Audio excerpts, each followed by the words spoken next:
ಹಾಸ್ಟೆಲ್ನಲ್ಲಿ gas leak ಆಗ್ತಾ ಇದ್ದು ದುರಂತ ಒಂದು ತಪ್ಪಿದೆ. ಹೊಸಪೇಟೆಯ LFS ಶಾಲೆ ಹಾಸ್ಟೆಲ್ನಲ್ಲಿ ಗ್ಯಾಸ್ ಲೀಕ್ ಆಗ್ತಾ ಇತ್ತು. ತಕ್ಷಣ ಅಲರ್ಟ್ ಆಗಿ ಸಿಬ್ಬಂದಿ ಮಕ್ಕಳನ್ನ ಹೊರಕ್ಕೆ ಕಳಿಸಿದ್ದಾರೆ. ಹಾಗಾಗಿ ಭಾರಿ ದುರಂತ ತಪ್ಪಿದೆ. 50ರಿಂದ 60 ಜನ ಮಕ್ಕಳು ಇರುವಂತಹ ಹಾಸ್ಟೆಲ್ ಅದು.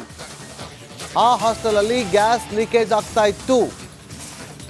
ಸಿಬ್ಬಂದಿಗೆ ಡೌಟ್ ಬರುತ್ತೆ, ಗ್ಯಾಸ್ ಲೀಕ್ ಆಗ್ತಾ ಇದೆ ಅನ್ನೋ ಅರಿವಾಗುತ್ತೆ. ತಕ್ಷಣ ಮಕ್ಕಳನ್ನ ಹಾಸ್ಟೆಲ್ನಿಂದ ಹೊರಗಡೆ ಕಳಿಸುವ ಕೆಲಸವನ್ನ ಮಾಡ್ತಾರೆ. ಅದಾದ ನಂತರ ಅಗ್ನಿಶಾಮಕ ದಳಕ್ಕೆ, ಗ್ಯಾಸ್ ಕಂಪನಿಯ ಸಿಬ್ಬಂದಿಗಳಿಗೆ ಕರೆ ಮಾಡಿ ತಿಳಿಸ್ತಾರೆ. ತಕ್ಷಣ ಅವರು ಬರ್ತಾರೆ, ಅವರು ಪರಿಶೀಲನೆ ಕೂಡ ಮಾಡ್ತಾರೆ. ಹೊಸಪೇಟೆ ಪಟ್ಟಣ ಪೊಲೀಸರು, ಅಗ್ನಿಶಾಮಕ ದಳದ ಸಿಬ್ಬಂದಿ ಮತ್ತು ಡ್ಯಾನಿಯಲ್ ಮತ್ತು ಗೃಹ ರಕ್ಷಕ ದಳದ ಸಿಬ್ಬಂದಿ ನತಾಲಿಯನ್ ಐ ಸಾಂಗ್ಲಿ ಅನ್ನೋರು ಲೀಕೇಜ್ ಅನ್ನ ತಡೆದಿದ್ದಾರಂತೆ. ಹೊಸಪೇಟೆಯ ಹೃದಯ ಭಾಗದಲ್ಲಿರುವಂತ LFS ಶಾಲೆ.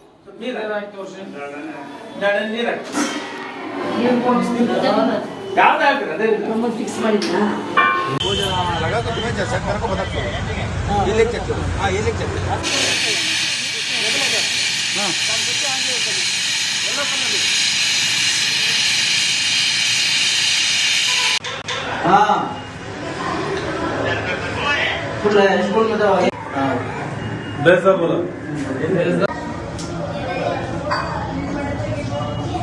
ये वास्ता है ना.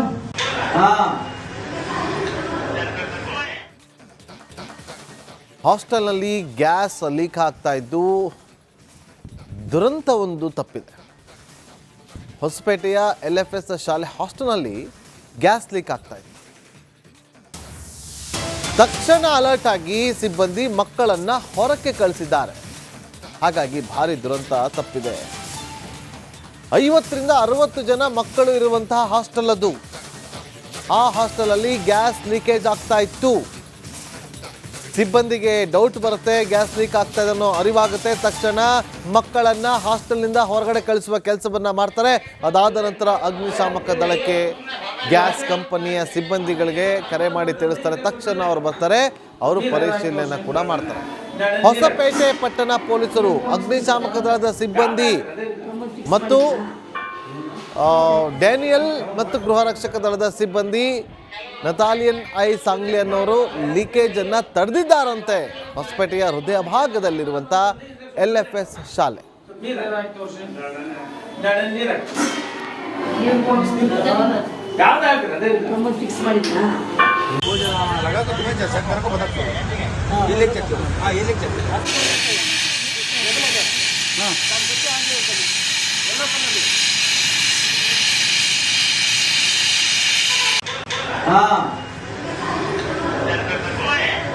स्कूल में तो बोला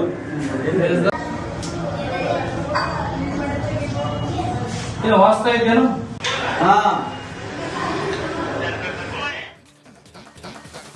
ಹಾಸ್ಟೆಲ್ನಲ್ಲಿ ಗ್ಯಾಸ್ ಲೀಕ್ ಆಗ್ತಾ ಇದ್ದು ದುರಂತ ಒಂದು ತಪ್ಪಿದೆ. ಹೊಸಪೇಟೆಯ LFS ಶಾಲೆ ಹಾಸ್ಟೆಲ್ನಲ್ಲಿ ಗ್ಯಾಸ್ ಲೀಕ್ ಆಗ್ತಾ ಇತ್ತು. ತಕ್ಷಣ ಅಲರ್ಟ್ ಆಗಿ ಸಿಬ್ಬಂದಿ ಮಕ್ಕಳನ್ನ ಹೊರಕ್ಕೆ ಕಳಿಸಿದ್ದಾರೆ. ಹಾಗಾಗಿ ಭಾರಿ ದುರಂತ ತಪ್ಪಿದೆ. 50ರಿಂದ 60 ಜನ ಮಕ್ಕಳು ಇರುವಂತಹ ಹಾಸ್ಟೆಲ್ ಅದು. ಆ ಹಾಸ್ಟೆಲಲ್ಲಿ ಗ್ಯಾಸ್ ಲೀಕೇಜ್ ಆಗ್ತಾ ಇತ್ತು. ಸಿಬ್ಬಂದಿಗೆ ಡೌಟ್ ಬರುತ್ತೆ, ಗ್ಯಾಸ್ ಲೀಕ್ ಆಗ್ತಾ ಇದೆ ಅನ್ನೋ ಅರಿವಾಗುತ್ತೆ. ತಕ್ಷಣ ಮಕ್ಕಳನ್ನ ಹಾಸ್ಟೆಲ್ನಿಂದ ಹೊರಗಡೆ ಕಳಿಸುವ ಕೆಲಸವನ್ನ ಮಾಡ್ತಾರೆ. ಅದಾದ ನಂತರ ಅಗ್ನಿಶಾಮಕ ದಳಕ್ಕೆ, ಗ್ಯಾಸ್ ಕಂಪನಿಯ ಸಿಬ್ಬಂದಿಗಳಿಗೆ ಕರೆ ಮಾಡಿ ತಿಳಿಸ್ತಾರೆ. ತಕ್ಷಣ ಅವರು ಬರ್ತಾರೆ, ಅವರು ಪರಿಶೀಲನೆ ಕೂಡ ಮಾಡ್ತಾರೆ. ಹೊಸಪೇಟೆ ಪಟ್ಟಣ ಪೊಲೀಸರು, ಅಗ್ನಿಶಾಮಕ ದಳದ ಸಿಬ್ಬಂದಿ ಮತ್ತು ಡ್ಯಾನಿಯಲ್ ಮತ್ತು ಗೃಹ ರಕ್ಷಕ ದಳದ ಸಿಬ್ಬಂದಿ ನತಾಲಿಯನ್ ಐ ಸಾಂಗ್ಲಿ ಅನ್ನೋರು ಲೀಕೇಜ್ ಅನ್ನ ತಡೆದಿದ್ದಾರಂತೆ. ಹೊಸಪೇಟೆಯ ಹೃದಯ ಭಾಗದಲ್ಲಿರುವಂತ LFS ಶಾಲೆ.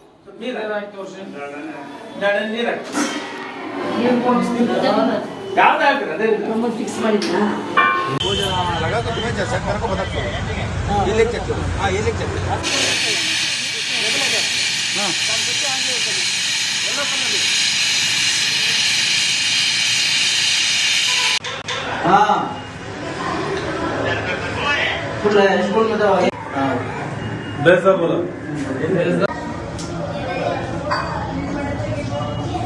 ಏನು ವಾಸ್ತಾ ಇದ್ದೇನು? ಹಾ. ಹಾಸ್ಟೆಲ್ನಲ್ಲಿ ಗ್ಯಾಸ್ ಲೀಕ್ ಆಗ್ತಾ ಇದ್ದು ದುರಂತ ಒಂದು ತಪ್ಪಿದೆ. ಹೊಸಪೇಟೆಯ LFS ಶಾಲೆ ಹಾಸ್ಟೆಲ್ನಲ್ಲಿ ಗ್ಯಾಸ್ ಲೀಕ್ ಆಗ್ತಾ ಇತ್ತು. ತಕ್ಷಣ ಅಲರ್ಟ್ ಆಗಿ ಸಿಬ್ಬಂದಿ ಮಕ್ಕಳನ್ನ ಹೊರಕ್ಕೆ ಕಳಿಸಿದ್ದಾರೆ. ಹಾಗಾಗಿ ಭಾರಿ ದುರಂತ ತಪ್ಪಿದೆ. 50ರಿಂದ 60 ಜನ ಮಕ್ಕಳು ಇರುವಂತಹ ಹಾಸ್ಟೆಲ್ ಅದು. ಆ ಹಾಸ್ಟೆಲಲ್ಲಿ ಗ್ಯಾಸ್ ಲೀಕೇಜ್ ಆಗ್ತಾ ಇತ್ತು. ಸಿಬ್ಬಂದಿಗೆ ಡೌಟ್ ಬರುತ್ತೆ, ಗ್ಯಾಸ್ ಲೀಕ್ ಆಗ್ತಾ ಇದೆ ಅನ್ನೋ ಅರಿವಾಗುತ್ತೆ. ತಕ್ಷಣ ಮಕ್ಕಳನ್ನ ಹಾಸ್ಟೆಲ್ನಿಂದ ಹೊರಗಡೆ ಕಳಿಸುವ ಕೆಲಸವನ್ನ ಮಾಡ್ತಾರೆ. ಅದಾದ ನಂತರ ಅಗ್ನಿಶಾಮಕ ದಳಕ್ಕೆ, ಗ್ಯಾಸ್ ಕಂಪನಿಯ ಸಿಬ್ಬಂದಿಗಳಿಗೆ ಕರೆ ಮಾಡಿ ತಿಳಿಸ್ತಾರೆ. ತಕ್ಷಣ ಅವರು ಬರ್ತಾರೆ, ಅವರು ಪರಿಶೀಲನೆ ಕೂಡ ಮಾಡ್ತಾರೆ. ಹೊಸಪೇಟೆ ಪಟ್ಟಣ ಪೊಲೀಸರು, ಅಗ್ನಿಶಾಮಕ ದಳದ ಸಿಬ್ಬಂದಿ ಮತ್ತು ಡ್ಯಾನಿಯಲ್ ಮತ್ತು ಗೃಹ ರಕ್ಷಕ ದಳದ ಸಿಬ್ಬಂದಿ ನತಾಲಿಯನ್ ಐ ಸಾಂಗ್ಲಿ ಅನ್ನೋರು ಲೀಕೇಜ್ ಅನ್ನ ತಡೆದಿದ್ದಾರಂತೆ. ಹೊಸಪೇಟೆಯ ಹೃದಯ ಭಾಗದಲ್ಲಿರುವಂಥ LFS ಶಾಲೆ.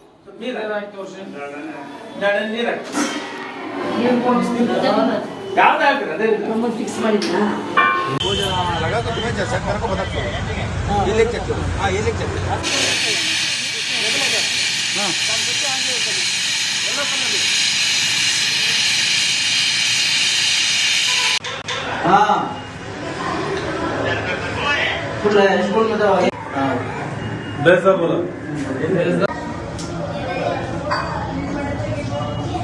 ये वास्ता इದ್ದೇನು? हाँ. ಹಾಸ್ಟೆಲ್ನಲ್ಲಿ ಗ್ಯಾಸ್ ಲೀಕ್ ಆಗ್ತಾ ಇದ್ದು ದುರಂತ ಒಂದು ತಪ್ಪಿದೆ.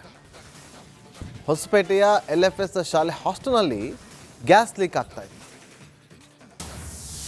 ತಕ್ಷಣ ಅಲರ್ಟ್ ಆಗಿ ಸಿಬ್ಬಂದಿ ಮಕ್ಕಳನ್ನ ಹೊರಕ್ಕೆ ಕಳಿಸಿದ್ದಾರೆ. ಹಾಗಾಗಿ ಭಾರಿ ದುರಂತ ತಪ್ಪಿದೆ. 50ರಿಂದ 60 ಜನ ಮಕ್ಕಳು ಇರುವಂತಹ ಹಾಸ್ಟೆಲ್ ಅದು. ಆ ಹಾಸ್ಟೆಲಲ್ಲಿ ಗ್ಯಾಸ್ ಲೀಕೇಜ್ ಆಗ್ತಾ ಇತ್ತು.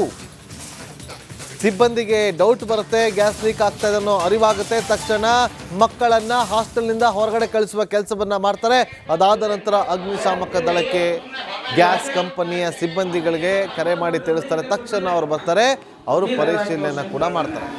ಹೊಸಪೇಟೆ ಪಟ್ಟಣ ಪೊಲೀಸರು, ಅಗ್ನಿಶಾಮಕ ದಳದ ಸಿಬ್ಬಂದಿ ಮತ್ತು ಡ್ಯಾನಿಯಲ್ ಮತ್ತು ಗೃಹ ರಕ್ಷಕ ದಳದ ಸಿಬ್ಬಂದಿ ನತಾಲಿಯನ್ ಐ ಸಾಂಗ್ಲಿ ಅನ್ನೋರು ಲೀಕೇಜ್ ಅನ್ನ ತಡೆದಿದ್ದಾರಂತೆ. ಹೊಸಪೇಟೆಯ ಹೃದಯ ಭಾಗದಲ್ಲಿರುವಂಥ LFS ಶಾಲೆ.